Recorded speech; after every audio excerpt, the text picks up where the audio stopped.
Assalamualaikum warahmatullahi wabarakatuh. Waalaikumsalam. Waduh. Ya, kita ada di Quarter Mantra, podcast Geologi Quarter bersama Salman dan Putra. Mantap. Nah, kita mau bahas apa sih, Put, sekarang, Put? Jadi kita ini mau bahas salah satu topik yang menarik di dalam Geologi Quarter ini, yaitu tentang rekonstruksi lingkungan purba di zaman Quarter. Wih, keren juga tuh topiknya. Oke, langsung aja nih ya. Menurut lu, Man, kenapa sih kita harus lingkungan purba ini perlu rekonstruksi lah? Oh, jadi gini, kita kan sebagai geologis atau calon geologis ya. Untuk geologis ini kan kita sering bercerita tentang banyak hal, mulai dari cerita gimana sesuatu itu bisa terbentuk, misalnya daerah ini ada batu ini kenapa dia bisa terbentuk. Nah, terus dari situ kan dari cerita itu kita bisa tahu nih, misalnya daerah situ tuh ada hal-hal yang berharga, misalnya kayak ada yang bisa ditambang, atau misalnya ada minyak, atau ada informasi-informasi penting tentang manusia gitu, atau kebencanaan juga bisa Put. Jadi gitu Put. Nah, terutama nih kita lingkungan purba juga ternyata bisa nih Put kita rekonstruksi gitu, kita ceritain lingkungan purba terutama pada zaman Quarter ya, itu kita bisa ceritain supaya nanti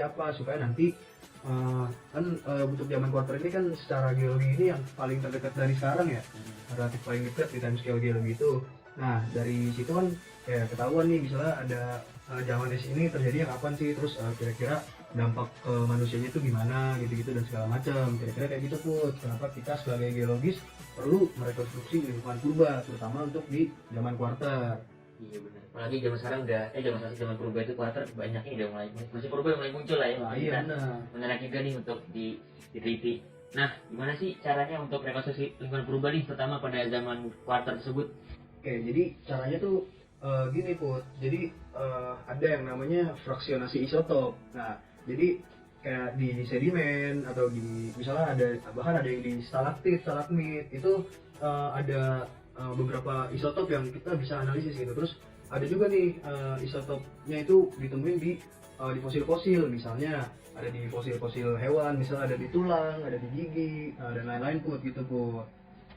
Oke, jadi melalui proses isotop ya kita bisa menyimpulkan umurnya ini ya, kira-kira ya apa yang jadi. Nah, terus kenapa sih isotop ini bisa jadi metode lah untuk merekonstruksi lingkungan purba ini? Oke, jadi kenapa tadi ya pakai isotop? Nah, jadi segala sesuatu itu pasti dia ada kandungan kimianya kan ya. Misalnya contoh air ini kan dia ada molekul air itu kan H2O ya Put ya. Jadi ada hidrogen 2 sama ada oksigen yang berikatan.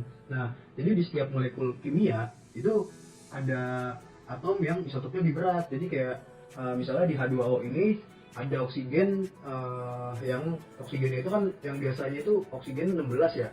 Nah, ada oksigen yang berarti itu 18. Nah, jadi dalam air minum atau air yang kita temuin itu, kalau misalnya kita cek, kita bawa ke lab, dites perbandingan isotopnya itu, jadi itu pasti ada perbandingannya. Nah, dari perbandingan isotop itu, dari yang berat sama yang ringannya kita bandingin, itu persentasenya itu bisa jadi penentu lingkungannya itu dulu seperti apa. Misalnya nih tadi ya, oksigen dalam air itu kayak misalnya di laut itu kan kalau secara logika kan yang lebih berat itu dia ada di bawah ya. Kalau misalnya kayak air yang menguap itu pasti dia yang menguap yang ringannya dia ngenteng. Nah, habis itu dari air yang menguap ini habis itu dia kehujanin. Nah, pas hujan itu dia nurunin air yang isotopnya itu lebih ringan. Jadi dari situ bisa ketahuan kayak daerah sini itu dulunya misalnya kayak zaman es, atau misalnya pada tahun segimana itu kayak zaman es yang mencair, kayak kurang lebih kira-kira kayak gitu Put. Nah, terus kita ngomong-ngomong tentang rekonstruksi lingkungan purba, kira-kira di Indonesia ada nggak sih riset-riset tentang yang ngebahas rekonstruksi lingkungan purba terutama pada zaman Quarter ya? Kira-kira ada nggak sih? Oke, sebelumnya ini ya, untuk riset tentang topik lingkungan purba ini aku cari emang masih terbatas ya. Tapi untungnya aku nemu nih salah satu artikel nih dan juga penulisnya kebetulan salah satu dosen tamuan waktu itu, yaitu Mbak Mika dari ITB. Nah, beliau ini membahas tentang rekonstruksi lingkungan purba yang diadakan di Pulau Jawa dan Sumatera. Nah, terus fosil yang digunakan tuh ini ada 3 jenis fosil, yaitu fosil keluarga Bovidae atau biasa kita sebut banting lah ya. Banting kayak sapi-sapi itu keluarganya, ada juga Cervidae atau keluarga yang spesifik, contohnya rusa, kita apa gimana rusa ininya. Dan juga beberapa juga nih kayak manusia-manusia purba kayak Pithecanthropus gitu. Nah itu mereka menggunakan bubuk tulang itu karena kan sulit ya dicari untuk kayak gigi itu. Oh iya, untuk fosil hewan itu tadi pakainya enamel gigi. Oh, pakai yang dipakai itu enamel giginya Put ya? Iya. Nah, terus kenapa sih yang dipakai itu enamel giginya gitu? Emang gigi itu kenapa bisa mengandung isotop yang bisa bercerita lingkungan purbanya gitu Put? Kira-kira kenapa ya?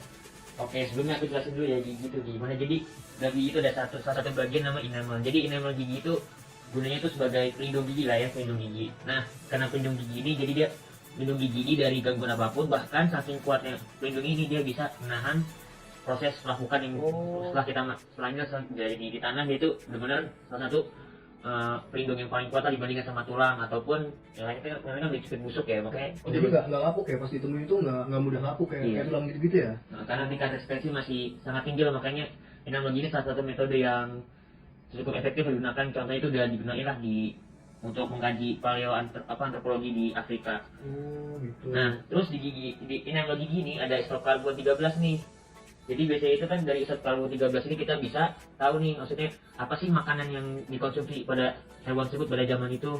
Nah, terus dari hasil isotop 13 itu kita bisa tahu nih asal muasal makanan tersebut apa sih.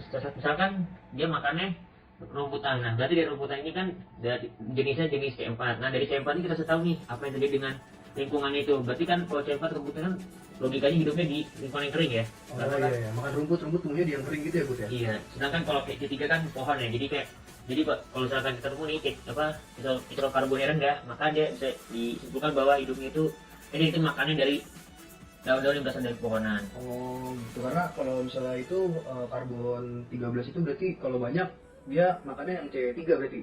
Atau yang C4? Oh, kebalik, yang C4. Oh kebalik, yang C4, oke gitu. Nah, kemudian selain ada isotop karbon 13, ada juga nih isotop karbon 18. Oksigen kali ya? Ya, oksigen. Oksigen. Sorry. Nah, jadi isotop karbon 18 Oksigen. oksigen ini digunakan untuk kita tahu nih kuantitas air ya, atau makanan. Nah, jadi kondisi kuantitas air ini kita bisa tahu nih keadaan ekosistem, iklim, dan geografis kan karena tiga itu kan bergantung sama air ya. Air kan jadi faktor yang sangat penting. Nah, jadi isotop karbon ini banyak faktornya lah, misalkan jadi isotop oksigen ini rendah apabila adanya peningkatan kelembapan, terus juga peningkatan ketinggian atau menurunnya suhu, bahkan sampai intensitas penguapan yang tinggi. Nah, biasanya itu isotop 18 oksigen ini memiliki di C4 ini biasanya isotopnya lebih tinggi nih, karena kan kalau ini kan kering ya, lingkungannya kering, maka otomatis tumbuhan ini nyimpan dong air yang banyak dong biar bisa bertahan hidup di suhu yang kering itu dibandingkan C3 itu. Dibanding yang tipe C3. Oh iya, berarti kayak isotop yang dipakai itu dari gigi itu ada isotop karbon 13 sama oksigen 18 ya. Kalau karbon 13 dari makanannya kayak dari pohon atau rumput, sama kalau oksigen 18 itu dari airnya ya, kayak kandungan air gitu-gitu ya. Benar sekali. Oke, mantap Put. Terus kira-kira tadi kan risetnya udah lumayan bagus ya Put ya. Terus kekurangannya ada nggak sih dari rekonstruksi lingkungan purba pakai gigi hewan yang tadi ya, yang tadi ya?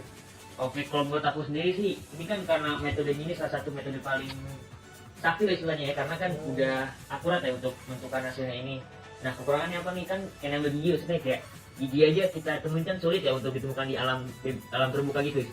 Kebetulan maksudnya kan ditemukan di gua kebanyakan ya, jadi kayak ya sulit lah untuk kita melakukan ekskavasinya, penggalian lebih lanjutnya. Jadi ya lebih ke jumlah giginya sih yang lebih sulitnya. Bahkan penulis pun juga ngasih saran lah, misalkan mau ada penelitian lagi nih seputar lingkungan purba kuarter di Indonesia, kalau bisa ya kita sampelnya itu lebih bervariasi juga lebih banyak biar datanya ini lebih akurat.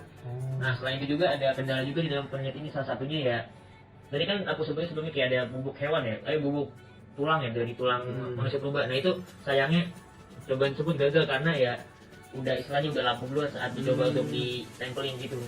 Karena kan proses degenerasi ya kalau resistensi lebih rendah dibanding ini yang gigi tersebut. Gitu.